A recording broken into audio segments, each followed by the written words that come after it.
Saludos a todos y todas, soy Jonathan Zúñiga y en este nuevo capítulo de Espadas y Arados, el noveno sobre el reino suevo de la Gallaecia, hablaremos de lo que será el último periodo del reino, pero que ya está bastante bien documentado, y así, siguiendo este hilo, arrancaremos, como dimos de premisa en el capítulo anterior, en el año 550, con el reinado del rey Carriarico y un supuesto milagro que hizo que éste dejara la fe arriana, la fe cristiana arriana, y volviera, por lo menos de forma individual, pero siendo el rey claramente, al catolicismo.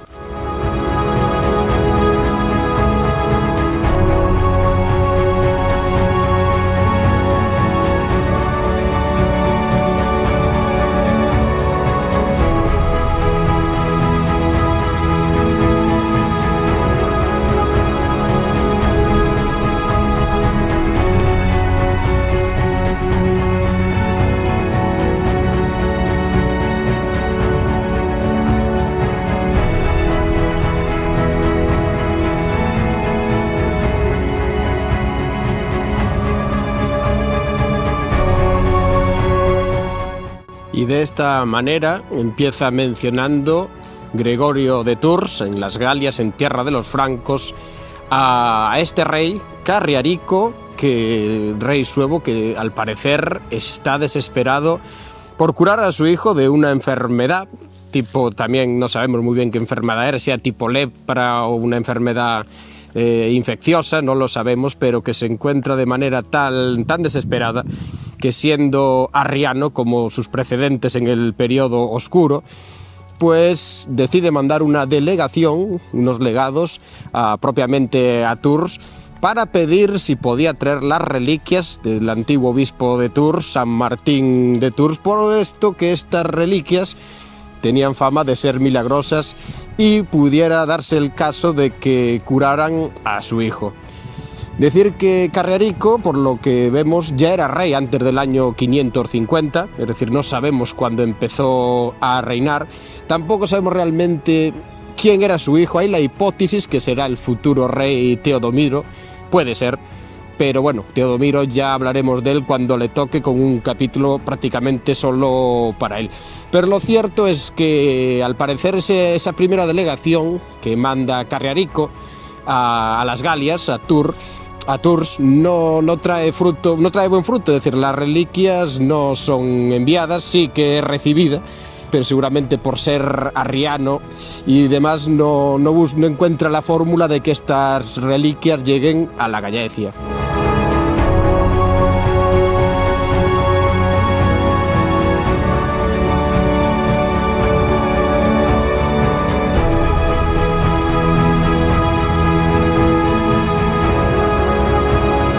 Y eso que, al parecer, en esta primera delegación manda oro y plata, como sí, se puede decir un poco que como si las quisiera comprar realmente Carriarico, esas reliquias. Pero no fue un defecto, pero pasado el tiempo sí que parece que manda otra segunda delegación, no sabemos si con riquezas o demás, pero esta parece que sí tiene respuesta, y parece que cuando menos parte de esas reliquias son enviadas a la Gallaecia. Y aquí hay que poner un punto de inflexión, que lo voy a mencionar ahora, aunque luego igual hable un poquito mejor sobre este asunto, que es que también por ese tiempo llega a la Gallaecia San Martín de Dumio, es decir, el famoso, que después será obispo de Dumio, que será, pues bueno, la mano derecha de varios reyes que van a venir en el futuro. Y también, al parecer, es por este tiempo que llega aquí, y se cuenta que posiblemente fuera él el encargado de traer las reliquias a la Gallaecia. Pues así, Martín el Dumiense llega a estas tierras en el 550 también. Ya pone, por así decirlo, en sus escritos, en su crónica, que llega de tierras de Panonia, y esto vamos a entrar un poco más en el asunto. Este personaje, que será muy importante en el futuro del reino, era de origen de la zona de Panonia, de la zona geográfica de Hungría y esa zona de ahí, y pertenecía por aquel tiempo aún esos territorios al Imperio Romano de Oriente. Cayera ya el de Occidente, pero el de Oriente seguía con sus emperadores y demás, y aparte en expansión. Decir que primero Martín el Dumiense para en las Galias, que es cuando seguramente tiene ese contacto con los legados suevos, y aparte de venir, digamos, como misionero del catolicismo más ortodoxo, copiando el modelo oriental, posiblemente traía con él algo más. Posiblemente traía una posible alianza con los francos en un primer lugar y después con los suevos, pues en este momento se está expandiendo el Imperio Romano Oriental también por la península ibérica. Se está empezando a conquistar, a entrar en zonas del Levante y de la costa mediterránea andaluza, y posiblemente buscaran nuevos aliados, es decir, su misión no solo fuera religiosa, sino también fuera política y militar, y qué mejor que los suevos, intentando que vuelvan al catolicismo y así prácticamente rodeando a lo que sería ahora uno de sus enemigos, que serán los visigodos, como veremos en capítulos más adelante.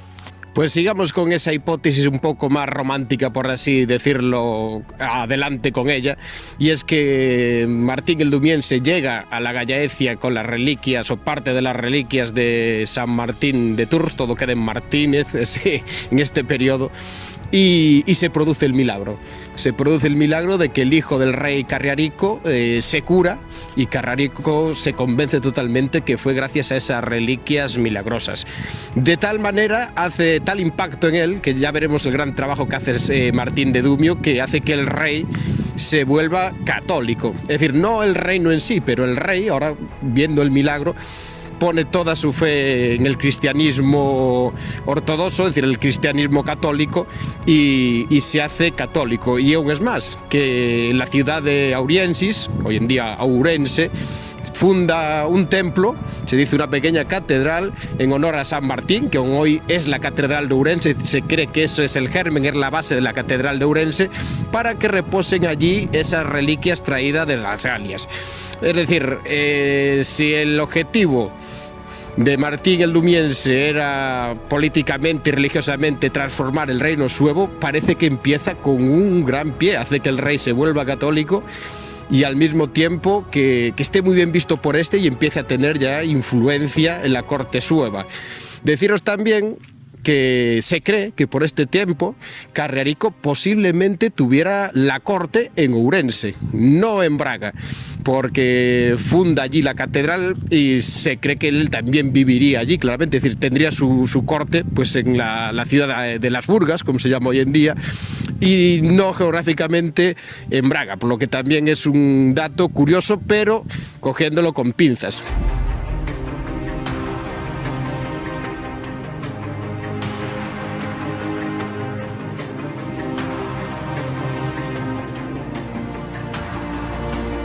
Y sobre la corte del reino suevo, creo que también merece la pena que haga aquí un pequeño inciso. Pues si en este momento estuviera, por el motivo que estuviera, en Ourense, en Braga, deciros que la corte en sí no estaba en el centro de la ciudad, por lo menos a partir de este periodo, sino que la corte se encontraba en el Monte das Cortisas, que está a unos 8 kilómetros de Braga, un monte que se eleva y tiene muy buena panorámica sobre lo que es el valle donde está asentada la ciudad bracarense, y allí hay, que aparte fue excavado arqueológicamente, aunque a día de hoy se encuentra prácticamente todo tapado, se puede ver restos dispersos de cerámica y demás por el lugar y algún muro. Había un amplio recinto que tenía varias salas, una de gran tamaño, que es lo que era la corte sueva en sí, es decir, ahí era la morada del rey, donde vivía. Es decir, que esto es bastante común en este periodo, porque también en Toledo aparecieron los restos de la corte visigoda y no estaba en el centro de la ciudad, es decir, estaba, como en este caso, realmente a una distancia en las afueras, por así decirlo. Tal vez este motivo de que las cortes a veces cambiaran de lugar según el rey donde las trasladara, o que se empezaran a edificar fuera de lo que es las ciudades, también pasará en el periodo visigodo de la Gallaecia, cuando el rey Guitiza es declarado dux o rey de la Gallaecia dentro del reino visigodo, que elige de capital Tui, y la casa del rey, por así decirlo, no estaba en la ciudad de Tui, sino que estaba en un monte próximo a Tui. Es decir, que igual por disturbios o lo que pudiera pasar, las cortes en este periodo de los reinos germánicos que quedan, pues no están dentro de las ciudades, sino que se van al extrarradio, normalmente a montes que anteriormente fueron castros o similares, que están bien fortificados por sí, y es, por así decirlo, una pequeña fortaleza independiente de lo que es la ciudad central.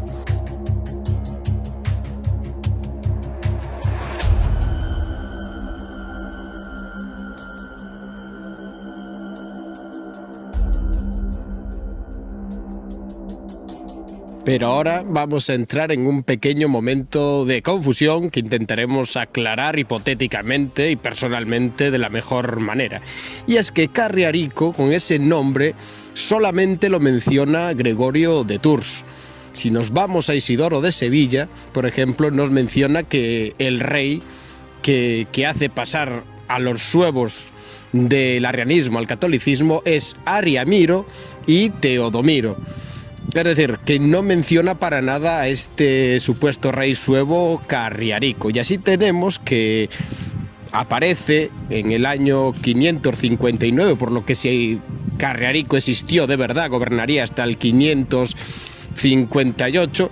este tal rey que se llama Arriamiro o Arimiro. Decir que en este periodo que gobierna, que es muy breve y poco se sabe, que es desde ese año, desde el 559 hasta el 561, se cree, hay mucha confusión, hasta se cree que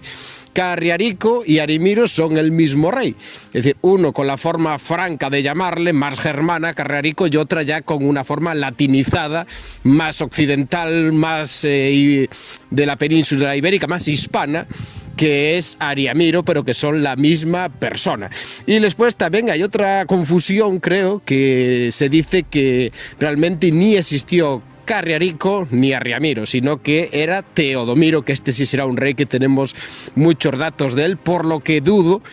que teniendo bastantes datos de Teodomiro, que realmente este personaje fueran los dos anteriores. Sinceramente, voy a seguir la fórmula de que Carriarico, que aparece mencionado bastantes veces en las fuentes, fue rey por lo menos del 550, aunque sabemos que es anterior, que es mencionado hasta el 558, y que a partir de ahí, en un pequeño periodo que se estima de 3 años, aparece otro rey, que es Arriamiro o Arimiro, que gobernará esos 3 años, pero ojo, aquí ya gobernará, por un dato que vamos a entrar ahora más profundamente, desde Braga, porque este rey parece que ya siendo totalmente católico, ya consigue reafirmar la monarquía con la aristocracia local, que es católica cristiana, y así llevan al reino a una unidad, por lo menos lo que vamos a ver un poquito más adelante, que no lo consiguieron todos los anteriores reyes hasta este periodo. Y uno de los mejores ejemplos que muestran esta realidad es que en el año 561, algunos dicen que en el reinado de este tal Arrimiro, otros que en el de Teodomiro,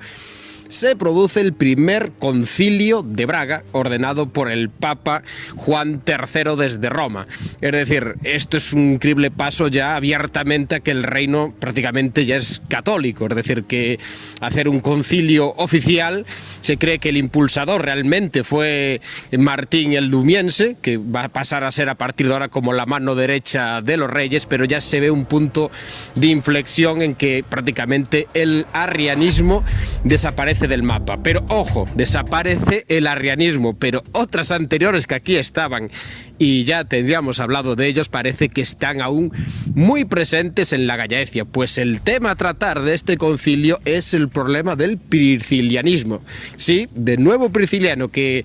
tantos años después, casi 2 siglos después de su muerte, sigue muy presente en la Gallaecia, tanto que este primer concilio en la capital del reino se hace para juzgar y identificar a priscilianistas que aún siguen haciendo la práctica así, de forma oculta, de forma escondida, pero que parece que es una problemática real en el campo religioso y de la fe dentro del reino suevo, que ahora vuelve a ser, como vais a ver, plenamente católico.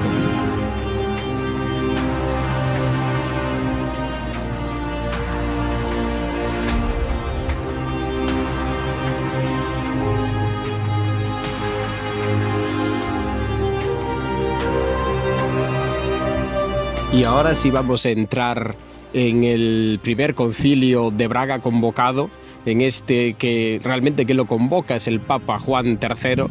pero vamos a ponerlo en contexto. Pues se habla de otro concilio anterior que algunos llaman realmente el primer concilio de Braga, que fue celebrado entre el año 409 y 411, es decir, con la llegada de los suevos, y es mencionado en el siglo XVI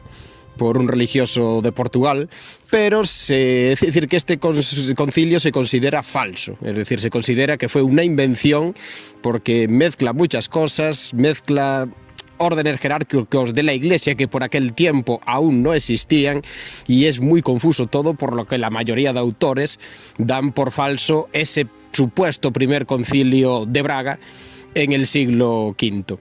Pero ahora, entrando en este que sí fue totalmente un suceso real, del año 561, decir que lo convoca el Papa y lo preside el obispo de Braga, Lucrecio. Deciros que a él acuden 8 obispos, pero no sabemos realmente qué obispados tenían, pues simplemente aparece el nombre de estos obispos, no el obispado.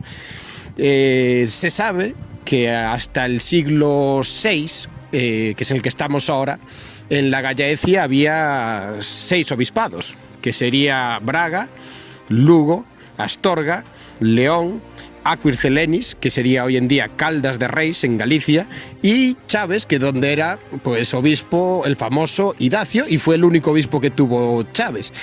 Bien, ya entrados en este periodo, sabemos que Aquircelenis, Caldas de Reis, pasaría el obispado a Iria Flavia, es decir, a tierras más cercas de Santiago de Compostela, es decir, que este obispado sería trasladado en este tiempo. También sabemos que desaparece el obispado de Chaves con Idacio y no vuelve a aparecer.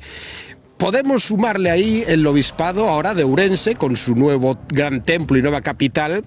y su nuevo patrón, que es San Martín de Tours, que se conserva hasta hoy en día. Como hay un dicho en Ourense que dice que tienen un patrón que nunca pisó las tierras galegas. Pues sí, y realmente, sabiendo esta parte de la historia, sabemos que San Martín de Tours o sus reliquias llegaron aquí por otro motivo muy diferente. Otros autores y estudiosos ponen que es posible que en este primer concilio ya apareciera el obispado de Britonia o Bretoña, que sería en el norte de Lugo, hoy en día el de Mondoñedo, por así decirlo, ¿no? Que esto es un obispado muy curioso que para el segundo concilio, en el futuro entraremos un poco más a fondo en su historia, pues según las creencias, y sabemos que por lo menos un obispo parece que fue fundado por bretones, es decir, gente que venían de las Islas Británicas escapando de las invasiones germánicas que allí se estaban sucediendo, de anglos, sajones, y llegaron, entre otras zonas, a la antigua Gallaecia y llegaron a fundar un obispado que sería el de Britonia. Realmente no sabemos si Britonia por este tiempo existía y ya fuera un obispado, pero como aparece entre uno de los obispos, uno que tiene el nombre Mallius, algunos lo relacionan con el futuro obispo de Britonia, que faltará poco para llegar a él, que es el famoso Maeloc, que sí que se decía que era de origen bretón, y que este nombre Mallius sería como su nombre primitivo, por así decirlo, y que fue el primer obispo de Britonia y que participó en este primer concilio de Braga. Yo diría por ahora cogerlo simplemente con pinzas, dejarlo ahí como dato, pero sin probar realmente nada, porque tampoco hay ni un dato que sea lo suficientemente directo como para decir que este Mallius era ya obispo de Britonia en el primer concilio de Braga.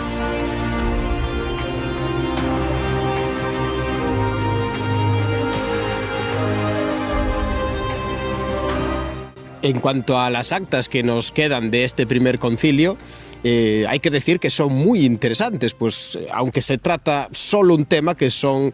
las diferentes herejías, por así llamarse, al catolicismo de ese momento que siguen vivas en la Gallaecia, y sobre todo el priscilianismo, nos habla también de la corriente ideológica un poco de ese tiempo y cómo se va a transformar a un catolicismo un poco más radical que intenta erradicarlas.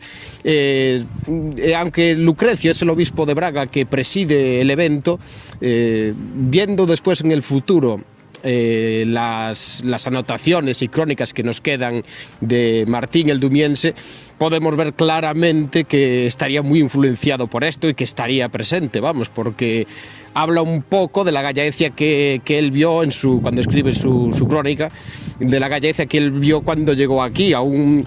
bastante herética, por así decirlo, con creencias que no son cristianas realmente, que son totalmente paganas y con ritos paganos, y que aquí en este concilio vemos claramente que es uno de los temas que se intenta erradicar, es decir, se va a buscar la manera de identificar a los herejes para juzgarlos, por así decirlo, como malhechores, es decir, como herejías del maligno directamente.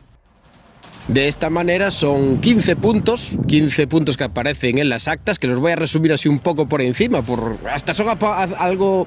difíciles de interpretar. No solo hablan de Prisciliano, sino que también hablan del maniqueísmo, por ejemplo, y de otras pequeñas herejías que al parecer seguían vivas. Pero decir que los 15 puntos al que se menciona siempre es al priscilianismo, y a Prisciliano, por lo que uno cuando las lee se da cuenta que es la parte central del texto, el problema del priscilianismo. En estas, por ejemplo, habla que a todos aquellos personas que, por ejemplo, digan que la Santa Trinidad hay que añadirle como otro miembro que no son tres, que es uno más, que también participa en esa divindad, pues serán interpretados o serán acusados como malhechores, es decir, como una maldición, por así decirlo. Otra, por ejemplo, decir que Jesucristo no tenía una parte de humanidad, una parte humana, y que todo su ser era divino, pues también era considerado maleficio a la persona que lo interpretara de esta manera. Otra, por ejemplo, es aquellos que los días litúrgicos, que no se come carne y demás, pues rompía esa norma y lo hacía pues de otra manera. Pero aquí a veces hasta hay puntos que parecen un poco controversia, porque en otro pone todos aquellos que, por ejemplo,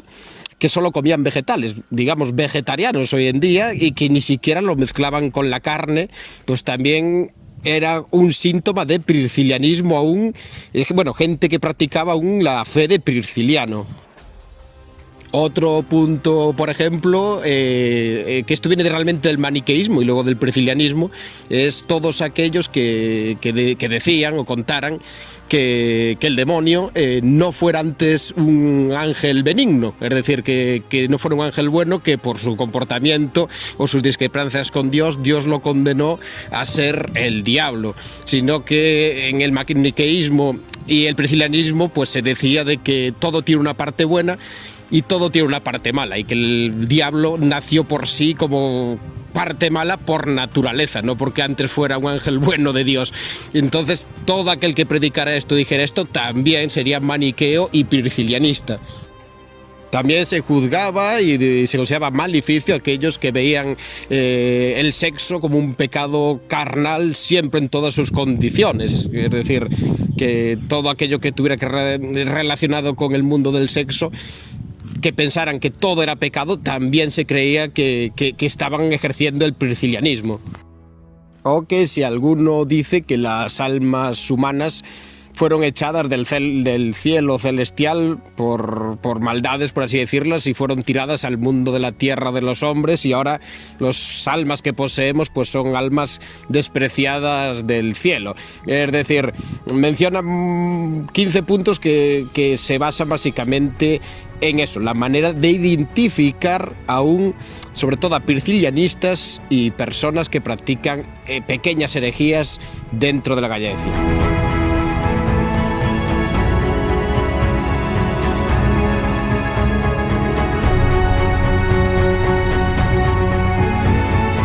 Y así, al final de estas actas, firman los 8 obispos presentes, que son Lucrecio de Braga, Andreas, Martinius, Hildericus, Lucentius, Timoteus, Scotus y Malius. Y de esto presidido por el glorioso rey Arimiro. Decir que el último que firma es lo que me refería antes, que firma Malius, que se cree que posiblemente fuera la última sede apostólica, la última sede episcopal, es decir, el último obispo en consagrarse como tal, el más reciente, por eso firma de último, y que pudiera ser en el futuro el famoso Maleoc, obispo de Britonia. Pero bueno, dejemos ahí un poquito en el aire esta hipótesis. Y de aquí, personalmente, lo voy a hacer de forma personal, se pueden sacar 3 puntos de este importante concilio. El primero, que ya vemos una monarquía de nuevo sueva, totalmente integrada con la aristocracia galaico-romana y sobre todo con el clero, trabajando en común los dos, por lo que es un paso importantísimo para lo que es el reino en sí. Después, que el priscilianismo y otras pequeñas herejías, como decía antes, siguen muy presentes en la Gallaecia y siguen siendo un problema real, y que ahora con la ayuda monárquica, es decir, de los reyes suevos, van a intentar, por así decirlo, erradicarla posiblemente, y que desaparezca para tener un reino conjunto y fuerte. Y el último punto, pues que para mí el real inspirador de este concilio, aunque fue convocado por el propio Papa, fue Martín el Dumiense, que aunque no parezca mencionado, en el futuro, cuando hablemos de sus escritos y de la obra que más conocida tiene, es el autor del Correctione Risticorum, veremos que sigue hablando de los mismos temas. Es decir, esto que vemos en este concilio, él tiempo después lo seguirá mencionando, pero ya como autor de esa obra, y vemos claramente que la esencia de este concilio es lo que él escribe, por lo que yo creo que realmente, por así decirlo, la cabeza pensante, el inspirador de lo que allí se habló, fue Martín el Dumiense.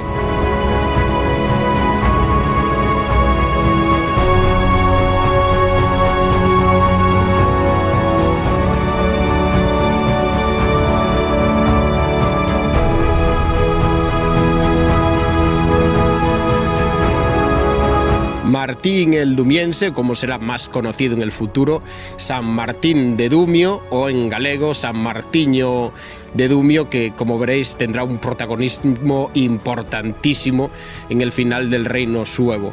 Y así llegamos al final del año 561, donde este Amrimiro, este rey, desaparece, muere supuestamente, si es que realmente existió o no sea el mismo que Carriarico, que ahí ya son temas de confusión de las crónicas que no sabemos realmente, y llegaría al trono uno de los reyes más importantes que tuvo este reino, que sería Teodomiro, que muchos creen que era ese hijo enfermo de lepra, supuestamente, de Carriarico, y que con las reliquias de San Martín de Tours se curó milagrosamente y ahora reinaría en un reinado que tiene que merecer sí o sí un capítulo solo para él, porque acontecen muchas cosas. Aquí ya hay más crónicas, tanto del campo político, militar como religioso, por lo que será un gran episodio el que en el futuro nos depara el rey Teodomiro. Y sin más, llegamos al final de este capítulo del 9º de Espadas y Arados. Espero haber aportado un poco más de luz y conocimiento sobre este periodo, que en sí no es tan conocido. A partir de ahora sí hablaremos con más crónicas y más sucesos que se saben que son reales, pero espero haber aportado, y pues nos vemos en futuros capítulos desde aquí, desde las tierras del fin del mundo, de la antigua Gallaecia. Jonathan Zúñiga, que tengáis un buen día. Aburiño.